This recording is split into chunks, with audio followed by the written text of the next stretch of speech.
Under a bruised desert sky, two trembling voices whispered, "Please don't leave us. We're already afraid." Ryder Cain, a lone hell's angel, heard what the world had forgotten: innocence begging for mercy. That morning the road changed its meaning. Fear met compassion, and the angels chose to protect. Before we start this story, tell us, where in the world are you watching from? Also, please subscribe to the channel. It will help us to bring you more inspiring stories every day. The highway stretched like a scar across the Nevada Badlands, long, straight, and unforgiving. The kind of road that never asked where you came from, only how far you were willing to ride before your soul gave up. The rumble of Harley engines rolled through the dawn, low and thunderous, cutting through the silence like a sermon in steel. Dust lifted behind a pack of men dressed in leather patched with wings. Hell's Angels, Nevada chapter. Their president, Cain Mercer, rode lead. He was a man carved by war and road dust, gray at the temples, eyes cold as cracked mirrors. He didn't talk much. He didn't need to. The road did all his talking. But this morning was different. Somewhere off the main route near the old Silver Creek Bridge, he heard it, faint through the growl of the bikes, a sound that didn't belong to coyotes or wind. It was smaller, softer, a cry. He slowed the throttle, raised a hand, and the rest of the club coasted to silence behind him. Only the whisper of engines cooling filled the air. Cain tilted his head, scanning the scrubland. "You hear that?" he muttered. Tank, his sergeant-at-arms, pulled his shades down. Could be a fox. Cain's jaw tightened. Foxes don't cry for help. He swung off the Harley, boots crunching gravel. The air smelled of rain long gone, of metal, of something broken. The cry came again, a whimper this time, half-choked, like someone trying not to be found, but still praying to be. He followed the sound down a small embankment, weeds clawing at his jeans. That's when he saw it, a rusted drainage pipe, big enough to crawl through, half buried under dry brush. Something inside it moved. He crouched low, flicked on his lighter, and held it toward the opening. Two faces appeared, pale, hollow, dirt-streaked. Children, girls, maybe 6, maybe 7. Their eyes were too old for that age, too tired, too knowing. One lifted her chin, lips trembling. "Please don't hurt us," she whispered. "We're already scared." Cain froze.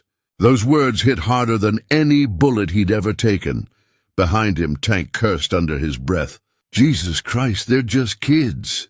Cain set his lighter down, both palms open, voice low as gravel. "No one's gonna hurt you, darling." "Not anymore. You're safe now." The smaller one shook her head, backing deeper into the dark. "That's what he said." Cain's throat tightened. "Who's he?" The girls didn't answer, just pressed their hands together like a prayer that never worked. He waited. Then, slow and steady, reached into his jacket, pulling out his old bandana, black with faded red flames. He placed it near the pipe. "It's clean," he said softly. "If you're cold."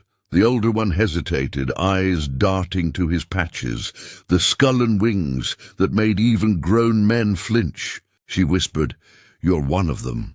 Cain nodded.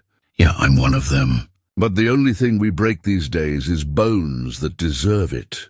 Tank crouched beside him.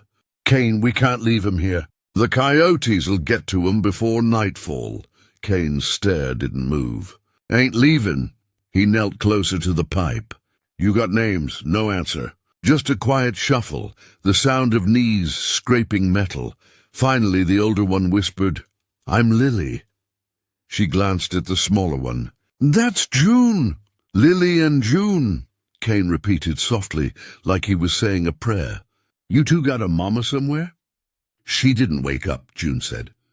Her voice was small, too calm for the horror in it. Cain's jaw locked. "Where?" Lily pointed up toward a line of dead cottonwoods. "There." Cain rose, brushing dust off his vest. "Tank with me." They climbed the small ridge, boots crunching through gravel and thorn. There, under the shadow of the trees, lay a woman, mid-30s maybe, skin grey from exhaustion, torn jeans, bruises along her jaw, a faint trace of rope burn on her wrist. Cain knelt beside her, checked for breath. Still alive, barely. He felt her pulse, weak but steady. "Damn," Tank muttered. "Who does this?" Cain stood, scanning the dirt road beyond the trees. Tire marks deep and fresh. "Someone who ain't gonna see another sunrise," he said coldly. Then he looked back toward the culvert, where two frightened faces watched from the shadows. "Tank," Cain said, his voice steady but burning. "Get the van. We're taking them." Tank blinked. "You mean to the cops?" Cain looked at him, a flicker of fire in his eyes. "You ever seen what cops do with kids who got no last name? They don't get saved, they get filed." Tank didn't argue. Cain knelt by the woman again. "Ma'am, if you can hear me, don't fight. We're not the ones you should fear." Her lips barely moved. "He'll come." Cain's gaze hardened. "Let him." They loaded the woman carefully into the back of the van, an old black Chevy with the Hells Angels Nevada patch burned into the doors. The kids sat beside her, wrapped in Cain's leather jacket. The wind howled across the desert, rattling the rusted signs as the convoy rolled west. Hell's Haven wasn't much to look at. An abandoned gas station turned clubhouse at the edge of town. Red dust, broken windows, neon cross buzzing half-dead above the door. But to those who knew, it was home. As the bikes pulled in, the rest of the crew came out, roughneck diesel, spade, all muscle and scars. They froze when they saw the girls. Roughneck frowned. "Cain, what the hell is this?" "Family," Cain said simply, carrying June in his arms. The word hit like a hammer in silence. That night the storm rolled in. Thunder growled across the desert, and lightning cracked like the ghosts of wars gone wrong. Inside the old gas station, Cain sat by the oil drum fire, the girls curled up near the warmth. Their mother lay on the couch, breathing shallow but steady. Doc, the club's medic, had patched her wounds, cleaned the blood, given her a chance. Lily opened her eyes, whispering, "Are we gonna die?" Cain looked at her from his chair, cigarette glowing faintly in the dark. "Not tonight. Not ever if I got breath in me," she blinked. "But he'll find us." Cain leaned forward, voice quiet as thunder at a distance. "Then he'll find us waiting." Around midnight the woman stirred. Cain was still there, hadn't moved an inch. Her eyes fluttered open. Where am I?"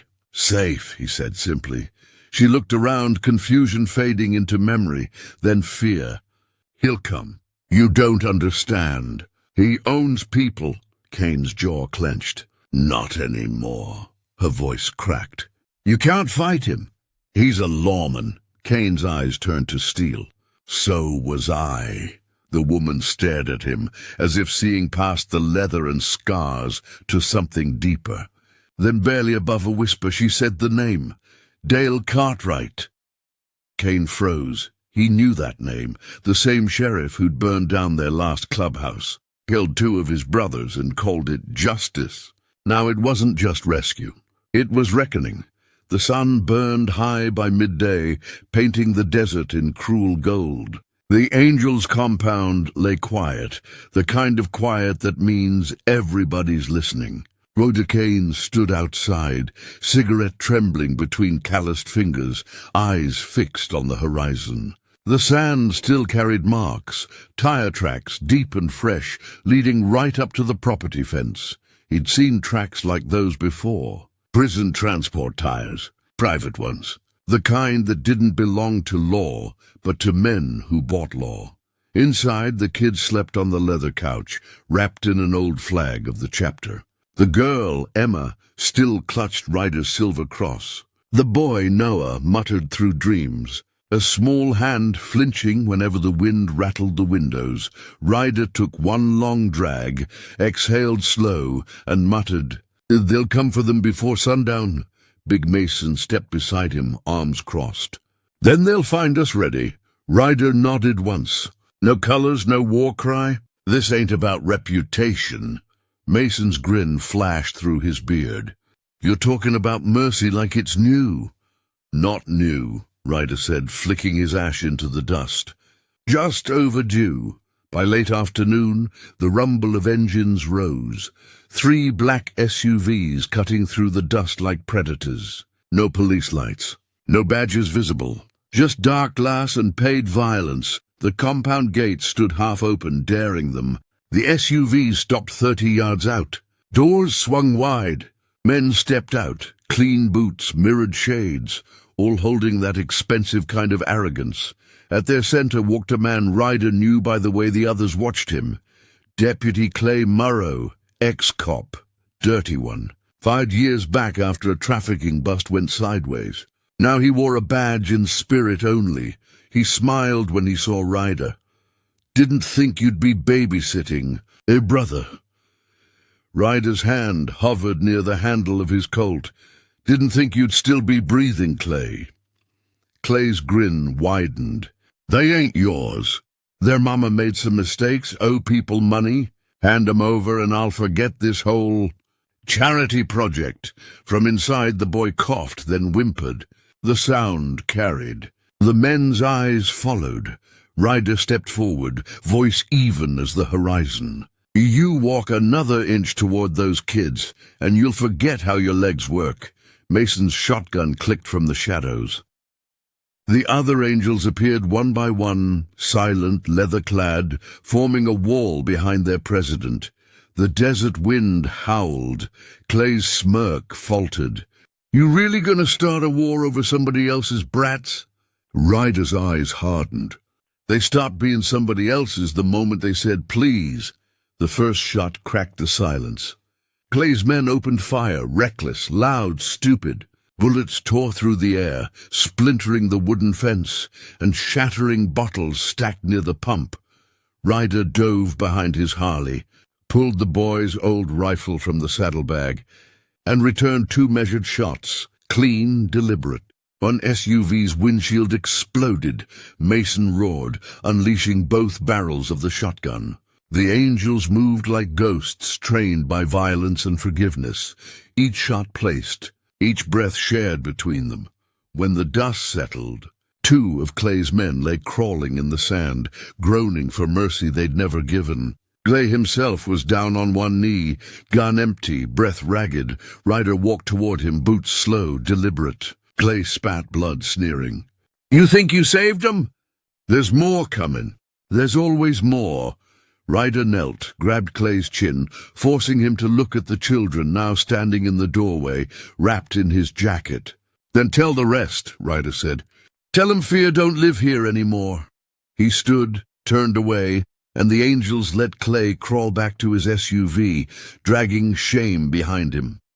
That night, the desert smelled of gunpowder and rain that never fell. The angels buried the spent shells, patched bullet holes, and rode the perimeter till the moon hung low.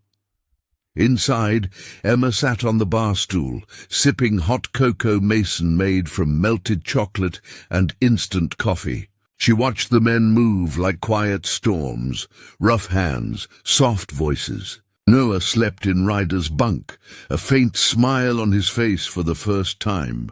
Ryder sat by the window, bandaging his arm where a bullet had grazed him. Emma climbed down and handed him a rag. Does it hurt? He looked at her, a hint of a smile ghosting his lips. Not like it used to.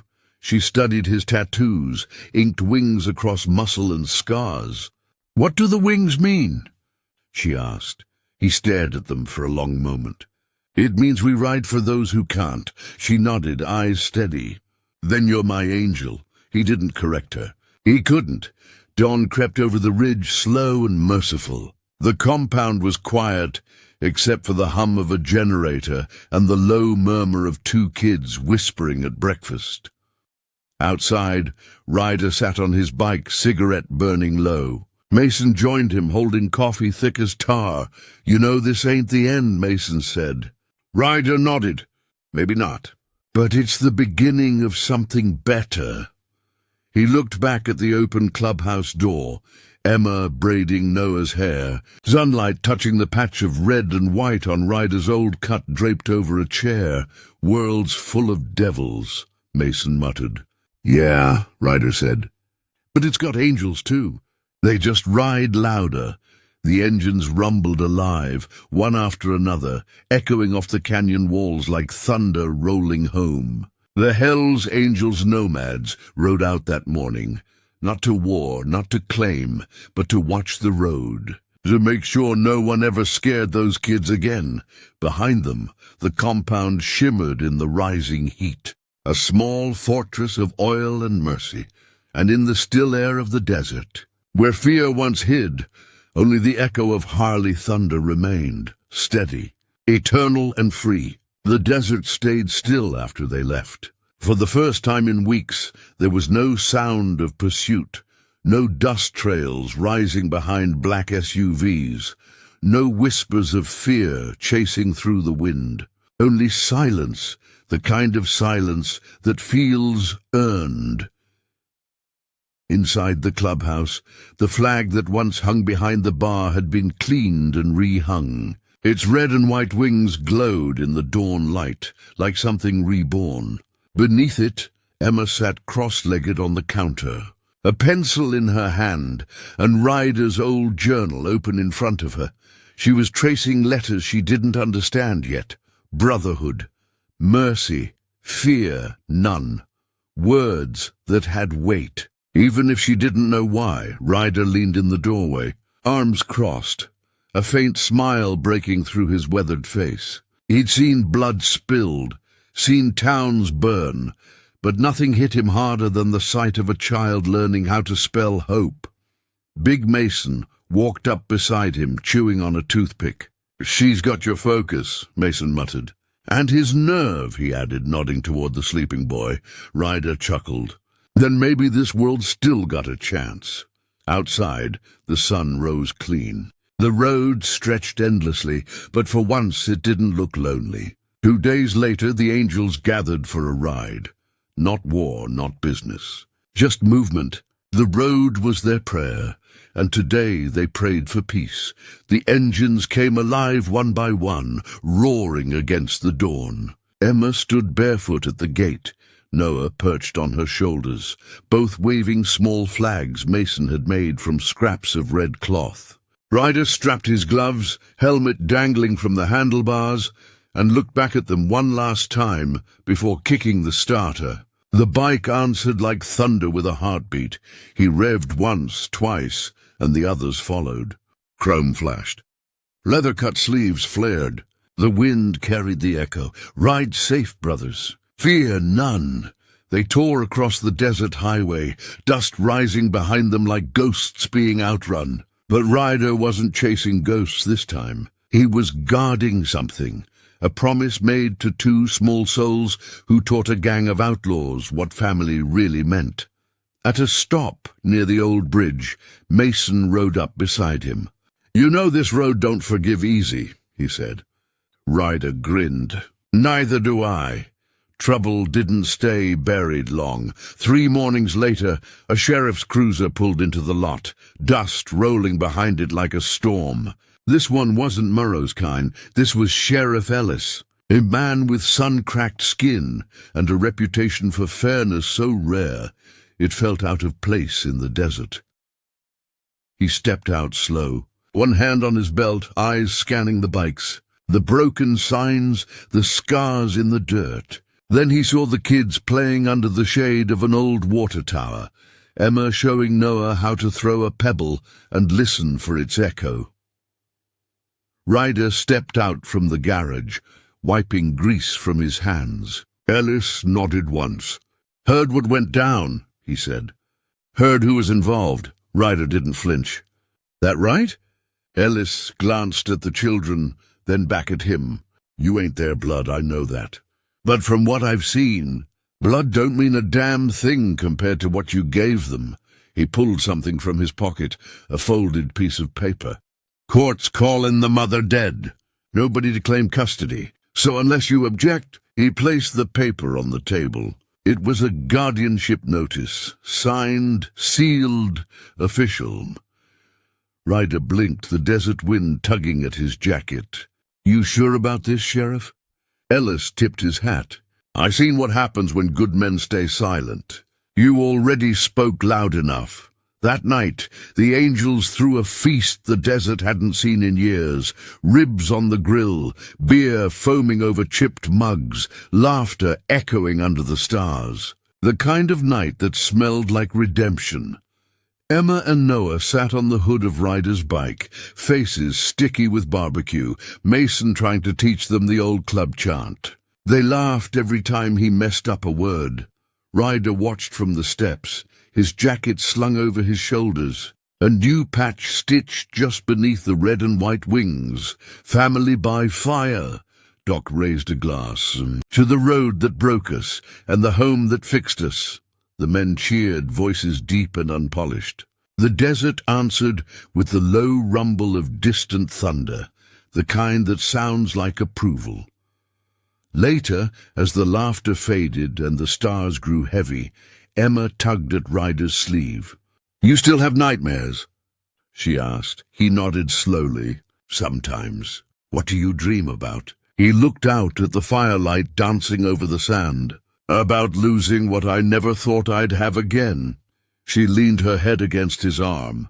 "Then don't." Months passed. The compound changed. The wind still whispered through the steel bones of the fence, but the place felt alive now. Gardens planted in old oil drums, walls painted with angel wings the kids had drawn. Emma had started school in town. Noah followed her everywhere, wooden toy Harley tucked under his arm. People whispered less now. Some still stared, but most nodded when they saw Ryder ride through with the kids in tow. A living contradiction they'd learned not to question.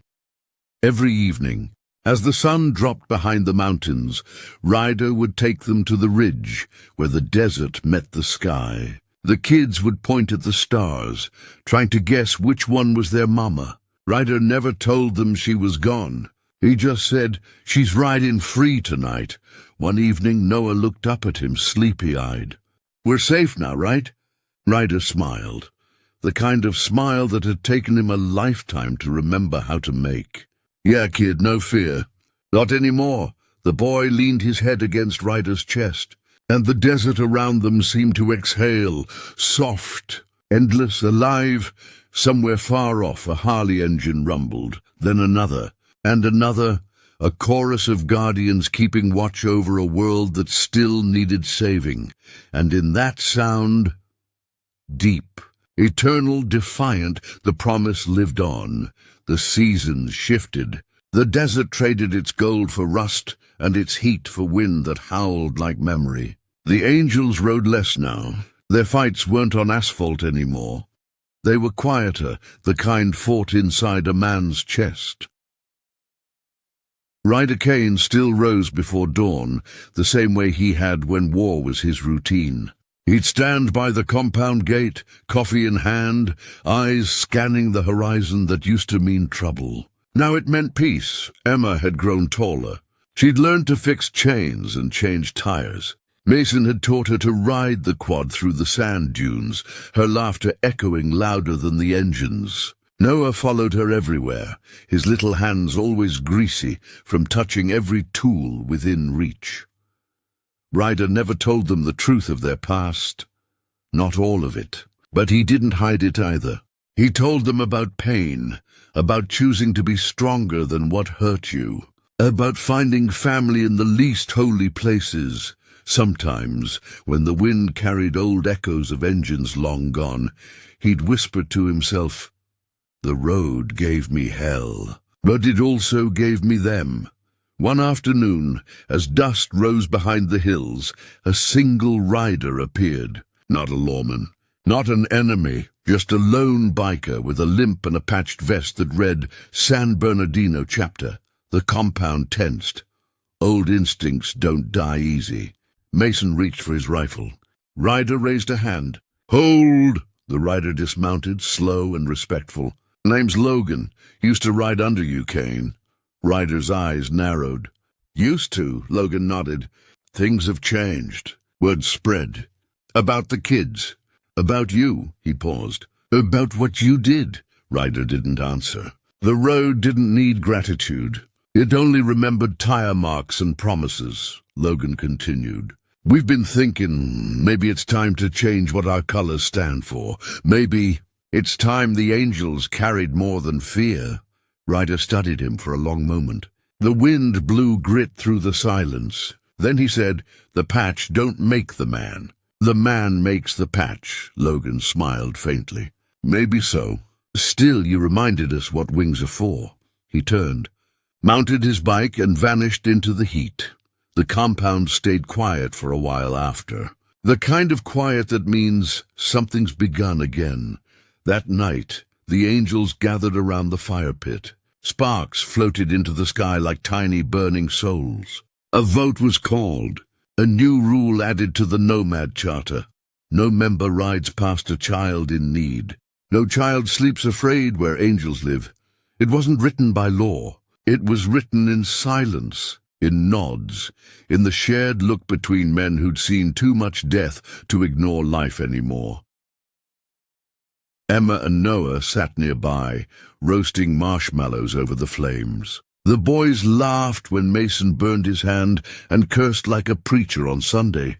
Ryder watched them all, his chest heavy, full, human again. He turned his old patch over in his hands, tracing the worn embroidery, the wing, the skull, the road. Then he looked at the children. "Guess we've finally earned the name," he murmured.